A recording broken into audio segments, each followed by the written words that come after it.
So welcome guys, welcome to my channel. In this video I will be talking to you about our new chapter that is equilibrium.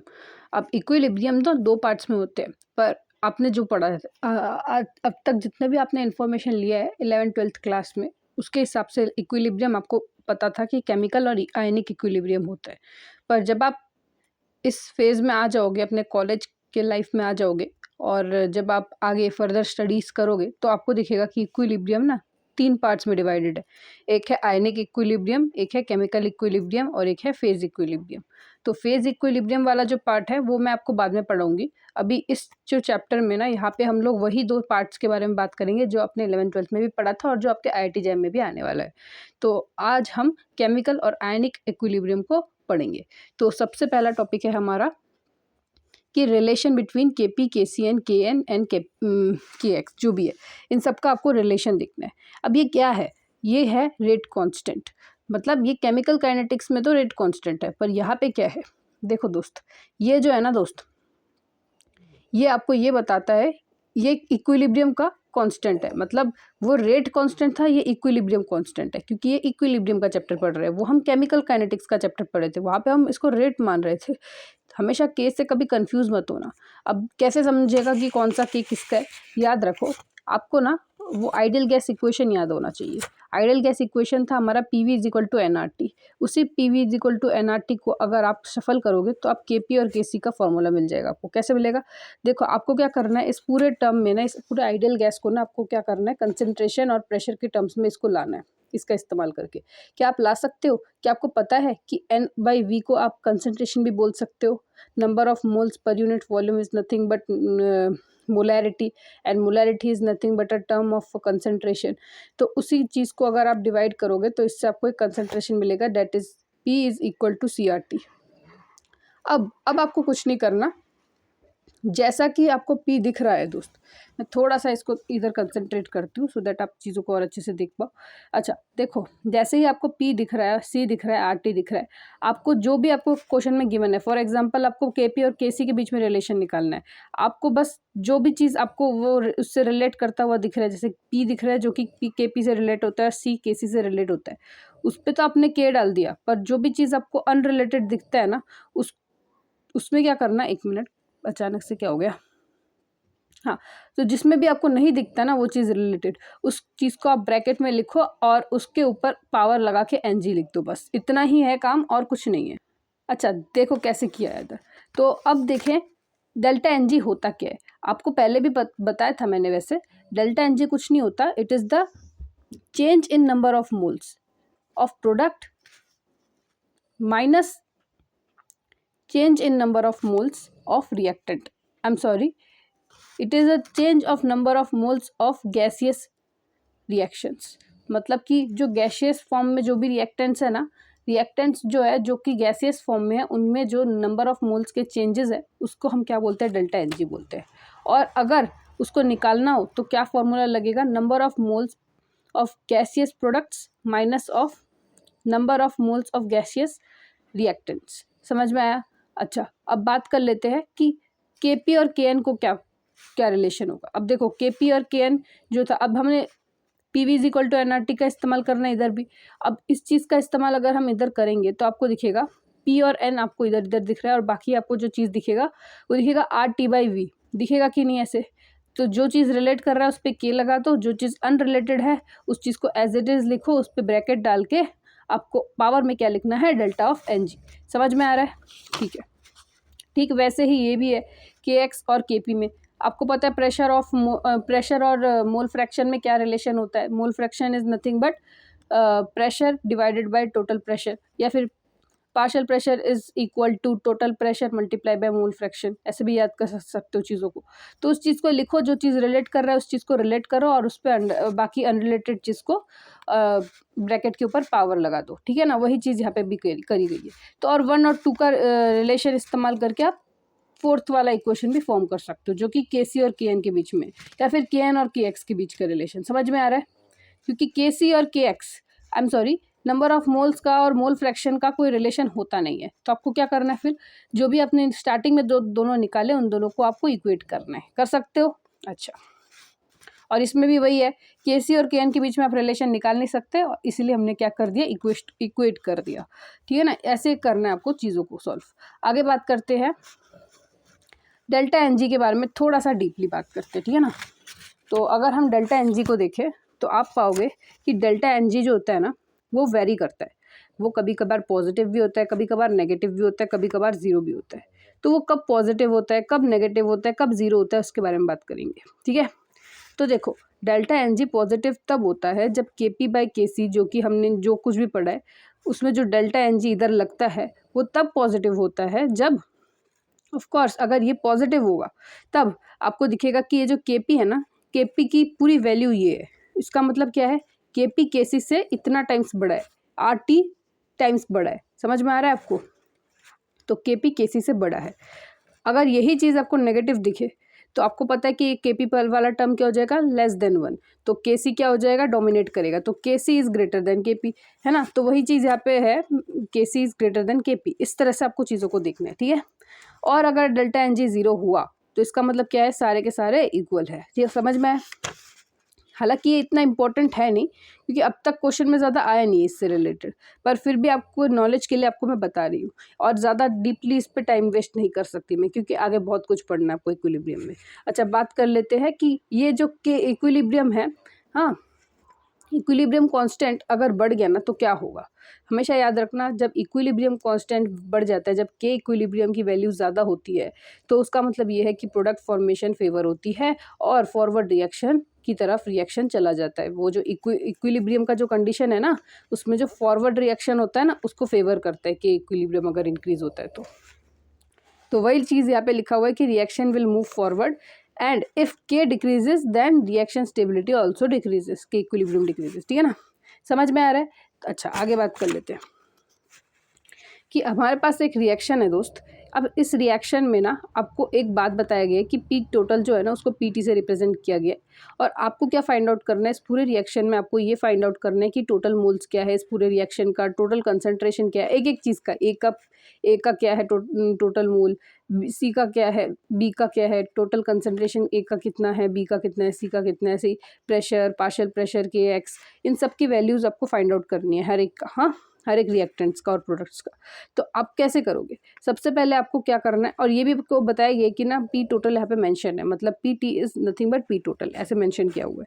तो आपको क्या करना है, सबसे पहले आपको ये बात तो पता होगा कि जब टी ज़ीरो था तब एटलीस्ट एक मोलर सब्सटेंस तो हमने लिया ही था, मतलब इसकी पर्टिकुलर एक वैल्यू थी जो कि थी 1, पर टी इक्विलिब्रियम और यहाँ पे तो ज़ीरो था, कोई प्रोडक्ट नहीं बना इनिशियली। प्रोडक्ट तो बाद में बनता है ना, पहले तो रिएक्टेंट रहता है, तो रिएक्टेंट रिएक्ट करेगा तब जाके वो प्रोडक्ट बनेगा ना।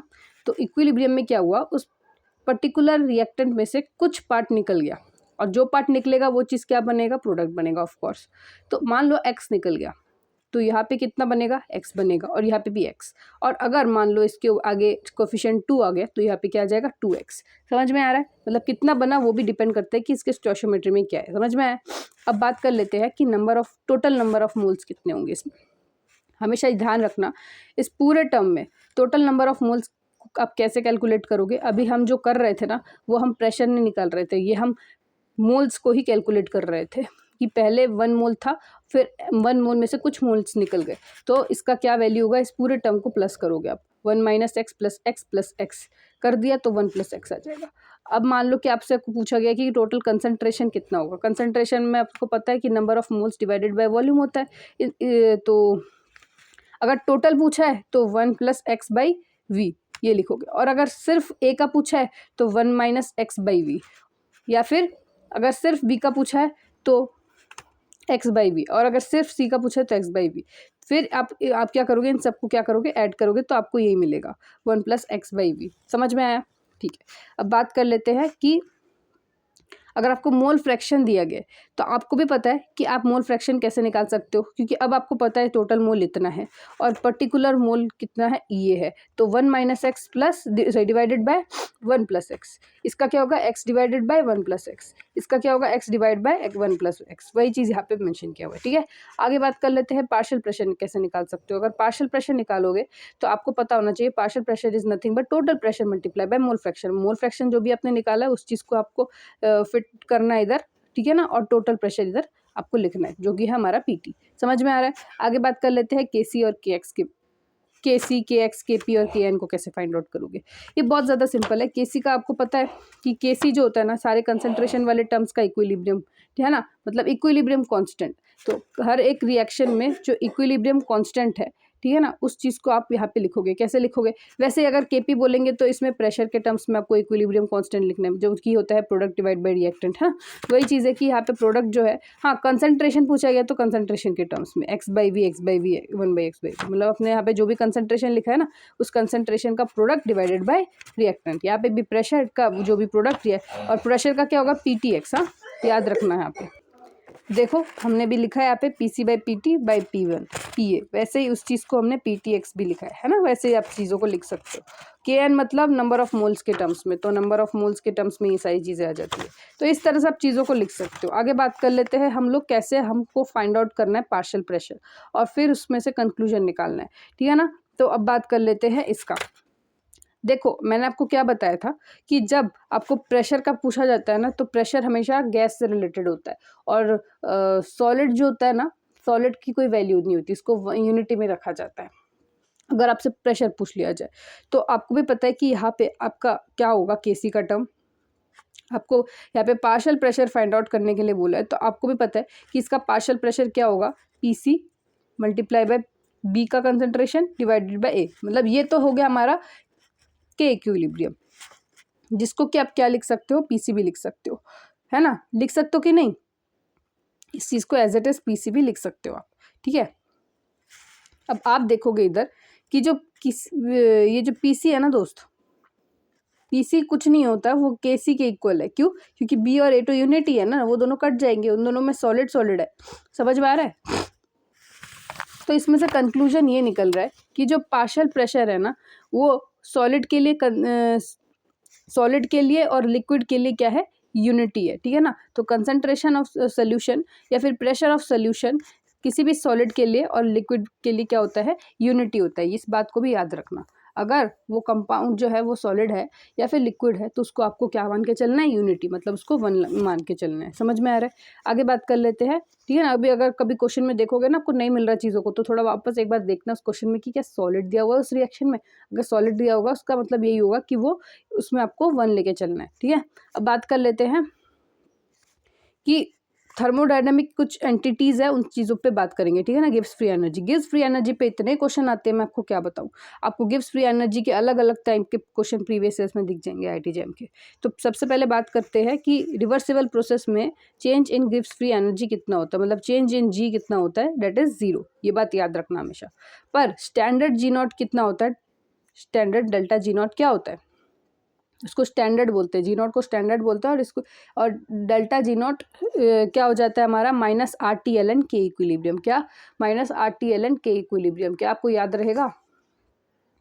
अरे यार देखो, लंका की आरती करो, वही चीज़ है कि आरती लंका, ठीक है ना। ऐसे आप चीज़ों को याद कर सकते हो, ठीक है ना। और आगे माइनस लगा देना। आगे बात कर लेते हैं went of equation. Went of equation का एक रिलेशन होता है दोस्त। ये आपको मैंने क्यों याद कराया, आरटी के इक्विलिब्रियम, लॉन के इक्विलिब्रियम, क्योंकि इस चीज़ का इस्तेमाल आपको वेंट ऑफ इक्वेशन में करना है। वेंट ऑफ इक्वेशन इतना सिंपल इक्वेशन है ना, मतलब वर्ड सुनते आपको डर लग जाएगा, पर ये कुछ नहीं है दोस्त। अगर आपको कुछ भी नहीं आता ना दोस्त, बस मेरी ये RTL लंका जो है, इस चीज़ को याद कर लो। और आपको मैंने थर्मोडायनामिक्स में delta H minus T delta S बोला था, जो गिब्स फ्री एनर्जी का होता है फॉर्मूला। इन दोनों टर्म्स का इक्वेशन 1 और इक्वेशन 2 ले लो, बस हो गया आपका काम। बस हो गया आपका काम, इससे ज़्यादा वेंट ऑफ इक्वेशन और कुछ नहीं है। क्यों? देखो अगर आप देखोगे ना, दोनों को जब रिलेट करोगे तो आप ना इजीली लॉन के इक्विलिब्रियम को एक कॉर्नर में लेके इस चीज़ का पूरा का वैल्यू निकाल सकते हो। इस पूरे का वैल्यू जो आएगा ना, वही हमारा वेंट ऑफ इक्वेशन है। तो देखो delta H minus T delta S है, इसके नीचे आपने RT डाल दिया, क्योंकि सो डैट आप लॉन के इक्विलिब्रियम को एक कॉर्नर में लिख सकते हो। और माइनस वाला टर्म भी इधर लेके आ गए, तो ऑफकोर्स ये पूरा टर्म माइनस हो जाएगा, जिसके चलते कि अब यहाँ पे आपको क्या बताया गया कि डेल्टा H और माइनस डेल्टा TH है, मतलब हर एक में RT को डिवाइड करना है, मतलब इसमें भी डिवाइड करना है, इसमें भी डिवाइड करना है। क्यों करना है? सो दैट यहाँ पे टेम्परेचर कट जाए, ठीक है ना। तो यहाँ पे आफ्टर ऑल क्या बचेगा, तो मैं तो आपको यही सजेस्ट करूँगी कि आप डेरिवेशन पे मत जाओ, आप वेंट ऑफ इक्वेशन को ना डायरेक्टली याद कर लो। -Delta H/R T plus delta S by R. अब ये कैसे याद होगा वो मैं बाद में बताऊँगी, पहले आप इधर देखो। जब आप इसको काटोगे ना दोस्त तो आपको ये वैल्यू मिलेगा कि नहीं। अब देखो इसमें जो डेल्टा एच बाई आर है, और अगर आप लॉन के इक्विलिब्रियम का 1/t के साथ कोई ग्राफ बनाते हो, ये देखो लॉन इक्विलिब्रियम का 1/t के साथ एक ग्राफ है। जब आप ये वाला ग्राफ बनाओगे ना दोस्त तो यहाँ पे आपको दिखेगा कि y is equal to M X, दिखेगा कि नहीं, एम एक्स प्लस सी दिखेगा, और सी जो है वो हमारा इंटरसेप्ट है, और यहाँ पे इंटरसेप्ट क्या है, डेल्टा एस बाई आर। तो ये जो वैल्यू है ये है डेल्टा एस बाई आर की। अगर ये पूछ लिया तो ये बता दोगे आप, और ये स्लोप पूछ लिया तो क्या बताओगे, डेल्टा एच बाई आर, वो भी माइनस में, हाँ क्योंकि यहाँ पे स्लोप डाउनवर्ड है, नेगेटिव वाला। समझ में आ रहा है, तो ठीक है। तो अब देखो अब इसको लर्न कैसे करना है। देखो दो ऐसे टर्म्स बताओ जो आपने न्यू पढ़ा है। मतलब देखो डेल्टा एच जो होता है वो एंथैल्पी होता है, और डेल्टा एस जो होता है वो एंट्रोपी होता है कि नहीं। तो वही एंथैल्पी और एंट्रोपी को आपको यहाँ पे लिखना है, ठीक है ना। वेंट ऑफ में आपको एंट्रोपी और एंथैल्पी के बीच में रिलेशन का पता करना पड़ता है, ये बात याद रखना। अच्छा, आपको भी पता है कि डेल्टा एस को आप डेल्टा एच बाई टी भी लिखते हो कि नहीं। अब मुझे ये मत बताना कि आप नहीं लिखते, आप इसको लिखते हो, डेल्टा एच बाई टी को डेल्टा एस भी लिखते हो। मतलब entropy is nothing but delta H enthalpy by temperature लिखते हो, ठीक है ना। तो वही है कि डेल्टा एच बाई टी होता है, और यहीं पे आप प्लस लिख के डेल्टा एस बाई आर लिखोगे। और एक और बात याद रखना कि आगे एक माइनस साइन भी होगा एच के, बस इतना सा याद रखो। इसके बाद क्या मतलब जो भी आपने पढ़ा है वो टर्म डेल्टा एस, वही डेल्टा एस लिखना है, डिवाइडेड बाय आर लिखना है, वही चीज़ है। आर को दोनों के साथ डिवाइड कर दिया बस। और जो सबसे इंपॉर्टेंट चीज़ आपको याद रखना है वेंट ऑफ इक्वेशन का। अब वेंट ऑफ इक्वेशन है दो पार्ट्स में, एक डिफरेंशिएटेड फॉर्म में, एक इंटीग्रेटेड फॉर्म में। तो डिफरेंशिएटेड फॉर्म को आप याद रखो कि इसमें जो होता है ना, जब आप इसको डिफरेंशिएशन करोगे इसके तो आप पाओगे। अब प्लीज़ मत करते बैठना इधर डिफरेंशिएशन, बहुत टाइम वेस्ट होता है। आपको डायरेक्ट फॉर्मूला याद रखना है। क्या फॉर्मूला है, delta H by R T square. क्या डेल्टा एच बाई, देखो जो आपने डेल्टा एच बाई आर पढ़ा था ना दोस्त, delta H by R T पढ़ा था ना, और वो भी माइनस में पढ़ा था, उस चीज़ का माइनस हटा दो, और जो टी है उसमें एक और एक्स्ट्रा टी लेके आओ, तो वही हो जाएगा हमारा। क्योंकि हम पता है इसको डिफरेंशिएट कर रहे हैं टेम्परेचर के ही टर्म्स में, तो अगर आप इसको टेम्परेचर के टर्म्स में करोगे डिफरेंशिएट, तो ऑफकोर्स नीचे एक टेम्परेचर आएगा जिसके चलते यहाँ पे आर टी स्क्वायर आएगा। समझ में आया, इस तरह से आपको याद करना है चीज़ों को। और ये जो एस बाई टी था ना हमारा, एस बाई आर, वो चीज़ हट जाएगा। क्यों हट जाएगा, क्योंकि आपको यहाँ पे दिख ही रहा है कि डेल्टा एस बाई आर में कोई टेम्परेचर का टर्म्स नहीं है, तो वो डिफरेंशिएशन जब करेंगे उसका, तो of course the differentiation of a constant is always zero, तो ये वाला पार्ट तो जीरो हो ही जाएगा। समझ में आ रहा है। अब बात कर लेते हैं इंटीग्रेटेड फॉर्म का। इतना बड़ा इंटीग्रेशन ना करके इसको चुपचाप याद करो, मैं आपको यही बताऊंगी कैसे। देखो लॉन के टू बाई के वन, यहाँ पे देखो, यहाँ पे आपको कोई के टू के वन कुछ नहीं बोला है, क्योंकि यहाँ पे सिर्फ हम डिफरेंशिएट कर रहे हैं, तो यहाँ पे हमको कोई टर्म नहीं लेना यहाँ से यहाँ तक। डिफरेंशिएशन में नहीं होता वो चीज़, इंटीग्रेशन में बोला जाता है कि यहाँ से यहाँ तक करना है चीज़ों को।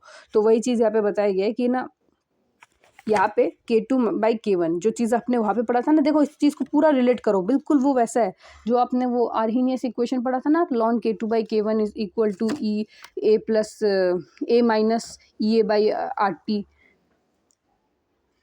तो वही चीज़ है यहाँ पे भी। देखो लॉन k2 बाई k1, और हाँ वो जब a नहीं हुआ करता था, जब वो प्री एक्सपोनेंशियल फैक्टर नहीं हुआ करता था, तब आप क्या करते थे, तब आप उस चीज़ को हटा के यहाँ पे directly E A by R 1/t1 minus t2 लिखते थे कि नहीं। तो वही E1 की ई ए मतलब एक्टिवेशन एनर्जी की जगह बस आप यहाँ पे एंथैल्पी लिख रहे हो, बस इतना सा है, और कुछ नहीं है इसमें याद करने लायक, ठीक है ना। और आपको ये भी पता था कि k2 बाई k1 अगर होगा तो यहाँ पे t1 माइनस t2, मतलब t1 आगे आएगा, t2 बाद में आएगा। ये चीज़ वहाँ पे भी था, आपने एनर्जी को भी पढ़ा था। जब E2 से लेके E1 तक का एनर्जी ट्रांजिशन होता है, तो आपको भी पता है कि ऑर्बिट्स जो होता है n1 बाय, है ना, 13.6 1/n1 माइनस n1/n2 होता था कि नहीं। तो पहले हम n2 को लिखते थे, फिर n1, अगर ट्रांजिशन 2 से 1 हो रहा है तो। समझ में आ रहा है। तो इस चीज़ को याद रखना कि ट्रांजिशन कहाँ से कहाँ हो रहा है, तो उसको किस तरह से किस फॉर्मेट में लिखना है, क्योंकि बहुत गलतियाँ होती है फिर उस न्यूमेरिकल्स में। तो इस न्यूमेरिकल्स में सिली मिस्टेक होने से बचने के लिए इन सब चीज़ों पे बहुत ध्यान देना पड़ता है, क्योंकि एग्जाम में ना आपका ये भी देख लिया जाता है कि आप सिली मिस्टेक्स तो नहीं कर रहे। तो चलो बात कर लेते हैं आगे कि अब इस वेंट ऑफ इक्वेशन जो आपने पढ़ा है ना, उस चीज़ का क्या रिलेशन है टेम्परेचर के साथ, एक्सोथर्मिक रिएक्शन के साथ, मतलब टेम्परेचर का रिलेशन बताना है आपको। आई एम सॉरी, आपको K1 और K2 मतलब इसका रिलेशन बताना है, K1 और K2 किसका इस्तेमाल करके, वेंट ऑफ इक्वेशन का इस्तेमाल करके, है ना, K1 और K2 का बताना है, अगर एक्सोथर्मिक रिएक्शन है या फिर एंडोथर्मिक रिएक्शन है। याद रखना एक्सोथर्मिक रिएक्शन में दो कंडीशन हो सकता है, या तो T2 ग्रेटर देन 1 हो सकता है या तो T2 लेस देन 1 हो सकता है। सेम वैसे ही एंडोथर्मिक में भी T2 ग्रेटर देन 1 हो सकता है, T2 लेस देन 1 हो सकता है। तो हर एक के चार चार अलग अलग कंडीशंस है। इसका मतलब क्या है कि अब जब T2 ग्रेटर देन 1 होगा तो कुछ और कंडीशन होगा, T2 लेस देन 1 होगा तो कुछ और कंडीशन होगा, और जब वो एंडोथर्मिक में होगा तो भी उसके और दो अलग अलग कंडीशन होंगे। तो अब पढ़ते हैं चीज़ों को। अब देखो आपको किसका इस्तेमाल करना है। अब आपको ये बताया गया है कि K1 और K2 का रिलेशन, और आपको मैंने अभी यही बताया था इंटीग्रेशन में कि K1 K2 का इस्तेमाल आपको इंटीग्रेशन में करना है। और वो जो एक्टिवेशन एनर्जी का फॉर्मूला आपने पढ़ा था T1 से T2, K1 से K2, वो चीज़ अब कहाँ काम आएगा, इधर ही काम आएगा। तो पता होना चाहिए कि क्वेश्चन जब पूछा गया है तो आपको कौन सी चीज़ को इस्तेमाल करना है। क्या आपको इंटीग्रेटेड फॉर्म का इस्तेमाल करना है, क्या आपको सिर्फ वेंट ऑफ फैक्टर का इस्तेमाल करना है, क्या आपको डिफरेंशिएटेड फॉर्म को याद करना है। याद रखना जब ग्राफिकल टाइप के क्वेश्चन आते हैं ना दोस्त, तब ये इंटीग्रेटेड फॉर्म का इस्तेमाल मत करना, ये इंटीग्रेटेड फॉर्म का इस्तेमाल अब करना है आपको। पर जब आपको ग्राफिकल टर्म्स में आए ना तब आप ये वाला इस्तेमाल करना, लंका वाला, मतलब ये देखो ये वाला इस्तेमाल करना। ये देखो ग्राफिकल टाइप के क्वेश्चंस को इसको सॉल्व करा देगा। पर अगर आपको ऐसा टेम्परेचर का रिलेशन निकालने के लिए बोले एक्सोथर्मिक या एंडोथर्मिक प्रोसेस में, तो इसका इस्तेमाल करना। और इसको मैं तो सजेस्ट करूंगी प्लीज़ याद मत करना इसको तो पूरा प्रोसेस के साथ समझ के जाओ, क्योंकि ये आपको याद करने की चीज़ नहीं है। ये चीज़ जो है ना, ये थोड़ा सा समझने का है, सो दैट आप चीज़ों को कम समझ के भी चीज़ों को ईजिली अप्लाई कर सकते हो। ये क्या है कि इसमें समझना ज़्यादा है, सो दैट ये आपके दिमाग में लंबे समय तक बने रहे। तो अब बात कर लेते हैं कि K1 और K2 के बीच में रिलेशन क्या होता है। तो मान लो कि जब हम T2 को ग्रेटर लेते हैं T1 से, इसका मतलब है कि ये वाला टर्म क्या हो जाएगा, ये वाला टर्म ज़्यादा हो जाएगा, मतलब डिनोमिनेटर जो होता है वो ज़्यादा हो जाएगा। और यही डिनोमिनेटर जब ज़्यादा हो जाएगा तो ये नेगेटिव टर्म क्या हो जाएगा, ये नेगेटिव टर्म पॉजिटिव हो जाएगा। क्यों? क्योंकि यहाँ पे कम हो रहा है और तो ऊपर चल के ये ज़्यादा हो जाएगा कि नहीं। तो अगर आपको ऐसे भी याद नहीं रखना ना, तो आप ऐसे भी याद रख सकते हो, T2 इधर आएगा और T1 इधर आएगा कि नहीं, ठीक है ना। और T2 आपको पता है कि ज़्यादा है, तो इसका मतलब क्या है, ज़्यादा minus come always will give positive value, ठीक है ना। तो ये वाला टर्म पूरा पॉजिटिव हो जाएगा। और ये वाला टर्म क्या है, अब बताएगा कि एक्सोथर्मिक रिएक्शन, एक्सोथर्मिक का मतलब डेल्टा H की वैल्यू नेगेटिव। तो इसका मतलब ये क्या है, K2/K1 की वैल्यू क्या हो जाएगी, नेगेटिव हो जाएगी। और आपको पता है कि अब कैसे चीज़ों को देखना पड़ता है। जब K2/K1 नेगेटिव है तो ऑफकोर्स इसका मतलब ये है कि K2/K1 लेस देन 1 है। और अगर लेस देन 1 है तो ये K1 कहाँ चला जाएगा, इस तरफ चला जाएगा। ये इस तरफ चला गया, शिफ्ट हो गया, तो K1 is greater than K2। समझ में आया? इस तरह से चीज़ों को सॉल्व करना है। यहाँ पे मैं तो आपको बोलूँगी कि इन चीज़ों को आप खुद ही देख लेना, क्योंकि मेरे पास इन चीज़ों को एक्सप्लेनेशन करने का टाइम नहीं है, क्योंकि सेम चीज़ वही यहाँ पे भी अप्लाई किया गया है। अब एक ही चीज़ को मैं 3-4 बार बताऊँगी तो बहुत टाइम वेस्ट हो जाएगा। तो जितना कम टाइम में जितना ज़्यादा आउटपुट ले सको वो आपके लिए ज़्यादा बेहतर रहेगा। अब बात कर लेते हैं ली चैटलियर्स प्रिंसिपल के बारे में। ये सबसे ईजिएस्ट चैप्टर और बहुत ही ज़्यादा इंपॉर्टेंट भी है इस चैप्टर का, मतलब टॉपिक है, ये सबसे ईजिएस्ट टॉपिक है और इस चैप्टर का सबसे इंपॉर्टेंट पार्ट भी है। याद रखना, मैं आपको इतना शॉर्टकट में बताऊंगी ना कि आप हर एक टर्म का लाइफ टाइम के लिए याद रखोगे। कैसे?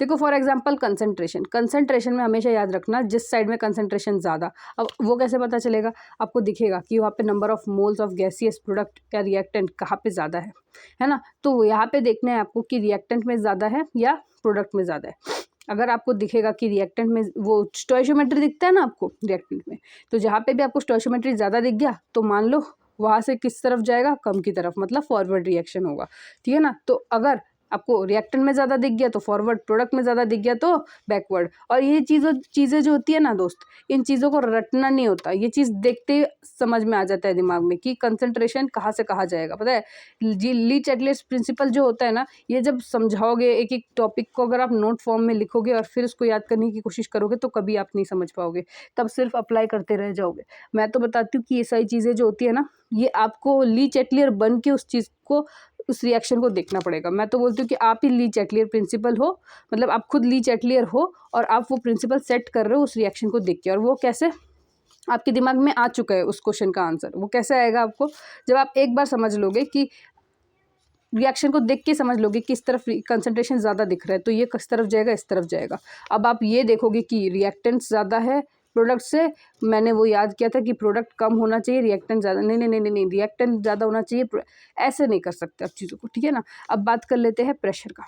प्रेशर में हमेशा याद रखना नंबर ऑफ मोल्स जहाँ पे ज़्यादा होगा वो किस तरफ जाएगा, लेस नंबर ऑफ मोल्स की तरफ। समझ में आ रहा है जो मैंने बताया आपको कि जहाँ पे ज़्यादा नंबर ऑफ मोल्स दिख रहा है, मतलब जो जहाँ पे स्टोइचोमेट्रिक कोफिशिएंट ज़्यादा दिख रहा है, तो उसका मतलब ये है कि ज़्यादा नंबर ऑफ मोल उस तरफ है, ठीक है ना, वहाँ से लेस नंबर ऑफ मोल्स की तरफ जाएगा। समझ में आ रहा है। तो प्रेशर इस तरह से चेक करोगे आप, जहाँ पे नंबर ऑफ मोल्स ज़्यादा वहाँ पे प्रेशर ज़्यादा, और जहाँ पे नंबर ऑफ मोल्स कम वहाँ पे प्रेशर कम। तो मतलब प्रेशर किस तरफ से मतलब किस तरफ होके जाएगा, more number of moles to less number of moles. बस इतना सा। प्रेशर का डायरेक्शन भी पता चल गया, कैसे याद रखोगे आप।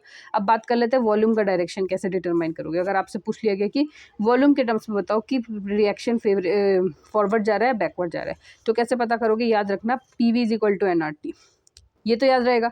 तो इससे आपको पता चलेगा कि प्रेशर जो है वो वॉल्यूम के इन्वर्सली प्रोपोर्शनल है। तो आप जो भी प्रेशर के लिए सेट कर रहे थे उसका उल्टा वॉल्यूम के लिए कर दो, सिंपल। अब बात कर लेते हैं टेम्परेचर की, जहाँ बहुत ही ज़्यादा बच्चे मतलब समझ में ही नहीं आता, कंफ्यूज हो जाते हैं कि करना क्या है टेम्परेचर में। याद रखना जब भी टेम्परेचर ज़्यादा होता है ना दोस्त, अब इसके भी ना कंडीशन होते हैं दोस्त, ऐसे ही नहीं याद हो जाता, क्योंकि एक्सोथर्मिक का एक कंडीशन होता है, एक एंडोथर्मिक का आपको कभी भी क्वेश्चन में दिया रहता है कि क्या वो एक्सोथर्मिक का कंडीशन है या फिर क्या वो एंडोथर्मिक का कंडीशन है।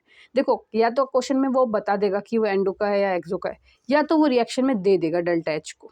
अब अगर आपको डेल्टा एच पॉजिटिव में अगर प्रोडक्ट में दिख रहा है तो इसका मतलब साफ साफ पता चलता है दोस्त, इसके लिए किसी के एक्सप्लेनेशन की ज़रूरत नहीं है दोस्त। इसका मतलब यही है कि हीट रिलीज हो गया है दोस्त। अगर वो चीज़ यहाँ पे पॉजिटिव में दिख, आपको क्या करना है ना, जहाँ पे भी डेल्टा एच दिखे, अगर वो नेगेटिव में दिखे ना तो उसको पॉजिटिव में कर देना है, करना है। और अगर ऑलरेडी पॉजिटिव में है तो उसको कुछ छेड़ना नहीं है। समझ में आ रहा है। फिर क्या करना है आपको दोस्त, फिर वो देखना है आपको क्या वो डेल्टा एच पॉजिटिव करने के बाद क्या वो रिएक्टेंट साइड में आ रहा है या प्रोडक्ट साइड में आ रहा है। अगर वो delta H positive product side में है ना, तो इसका मतलब ये है कि जो ये रिएक्शन है ना वो एक्सोथर्मिक है। पर अगर ये डेल्टा एच रिएक्टेंट साइड में है ना, तो इसका मतलब क्या है, वो रिएक्शन एंडोथर्मिक है। पर ये बात कैसे प्रूफ करूँ मैं, देखो कैसे प्रूफ कर सकते हैं। इसका मतलब ये है दोस्त कि यहाँ पे आप हीट को दे रहे हो तब जाके वो चीज़ें बन रही है, मतलब आप एंथैल्पी को प्रोवाइड कर रहे हो, तो आप क्या हो, एंडोथर्मिक। और यहाँ पे क्या हो रहा है, हीट रिलीज हो रही है, प्रोडक्ट के साइड में है एंथैल्पी, मतलब ऑफ कोर्स प्रोडक्ट से कुछ निकला है, और क्या निकला है, एंथैल्पी निकला है। तो डेल्टा एच की वैल्यू यहाँ पे क्या हो जाएगी, प्रोडक्ट की साइड में क्या हो जाएगी, बढ़ जाएगी। इसका मतलब क्या है, रिएक्शन जो है वो एक्सोथर्मिक है, यहाँ पे क्या है, रिएक्शन जो है वो एंडोथर्मिक है। समझ में आ रहा है। तो वही चीज़ यहाँ पे बताया गया है। अब रिएक्शन फॉरवर्ड जाएगी या बैकवर्ड जाएगी, ये कैसे पता चलेगा। याद रखना, अब आपको पता है कि यहाँ पे क्या है, डेल्टा एच है। अब क्या करना है आपको, इसी डेल्टा एच को ना आपको टेम्परेचर मान के चलना है। मतलब कि डेल्टा एच मतलब एंथैल्पी, हीट का मतलब ऑफ कोर्स इसमें टेम्परेचर बहुत ज़्यादा रहेगा। तो अब देखो, मान लो आपने टेम्परेचर बढ़ा दिया, तो मतलब टेम्परेचर, मैंने क्या बोला, इसको आपको टेम्परेचर मान के चलना है। तो अब इसको आपने बढ़ा दिया तो ये किस तरफ जाएगा, बैकवर्ड। और अगर इसको घटा दिया तो किस तरफ जाएगा, फॉरवर्ड। समझ में आ गया, बहुत सिंपल है दोस्त। अब इसमें भी देखो, इसको बढ़ा दिया कहाँ जाएगा, फॉरवर्ड, इसको घटा दिया कहाँ जाएगा, बैकवर्ड, सिंपल। अब बात कर लेते हैं केस 1, केस 2, केस 3 की। ये कौन से केसेस है समझाती हूँ। डेल्टा एन जी का मतलब क्या होता है, ऑफ कोर्स मैंने इससे पहले ही बताया था आपको, number of moles of gaseous reactants and products. और वो कैसे निकलते हैं, number of moles of product minus of number of moles of reactant, बोला था कि नहीं। और वो अगर लेस देन 0 होता है, इसका मतलब क्या है, अगर आप चीज़ों को ध्यान से देखोगे तो अगर आपको वो नेगेटिव दिख रहा है, मतलब लेस देन 0 का मतलब तो नेगेटिव ना दोस्त। तो अगर डेल्टा एन जी अगर नेगेटिव है तो इसका मतलब ये है कि number of moles of product जो है ना वो कम है, और number of moles of reactant जो है वो ज़्यादा है। तो इसका मतलब क्या है, रिएक्टेंट का नंबर ऑफ मोल ज़्यादा है। अब रिएक्टेंट का नंबर ऑफ मोल्स अगर ज़्यादा है तो इसका मतलब क्या है, अगर रिएक्टेंट का नंबर ऑफ मोल ज़्यादा है प्रोडक्ट से, तो कहाँ जाएगा रिएक्शन। प्रेशर का अगर फाइंड आउट करना है तो रिएक्शन फॉरवर्ड जाएगा कि नहीं। हाँ, अगर प्रेशर बढ़ाए तो, ठीक है ना, अगर प्रेशर बढ़ाए तो रिएक्शन फॉरवर्ड जाएगा। पर अगर प्रेशर घटा दिया तो कहा जाएगा बैकवर्ड जाएगा। क्यों? क्योंकि आपको मैंने अभी बताया था कि प्रेशर क्या फेवर करता है, more number of moles to less number of moles. और अगर आप प्रेशर बढ़ा देते हो तो वही चीज़ होगा जो मैंने बताया था अकॉर्डिंग टू कॉन्सेप्ट। पर अगर आप प्रेशर को कम कर देते हो तो चीज़ें वाइस वर्सा की तरफ चल जाएंगी। समझ में आया? ठीक है, वही चीज़ यहाँ पे अप्लाई करना है। अब बात कर लेते हैं कि अगर आप कोई इनर्ट गैस डाल देते हो कॉन्स्टेंट प्रेशर में और वॉल्यूम में तो क्या रिलेशन होता है। ठीक है ना? देखो, आपने क्या किया, अब इनर्ट गैस डाल दिया। ये दोनों कंडीशन याद रखना है, इसलिए मैंने बताया आपको। अगर आप कोई इनर्ट गैस को ऐड करते हो किसमें, एक पर्टिकुलर बीकर में जो कि जिसका प्रेशर कांस्टेंट है, उस पर्टिकुलर सिस्टम में जो कंसंट्रेशन है उस प्रेशर जो है वो क्या है, कांस्टेंट है। आपने क्या किया, ऊपर से ढाल दिया इनर्ट गैस, तो क्या होगा,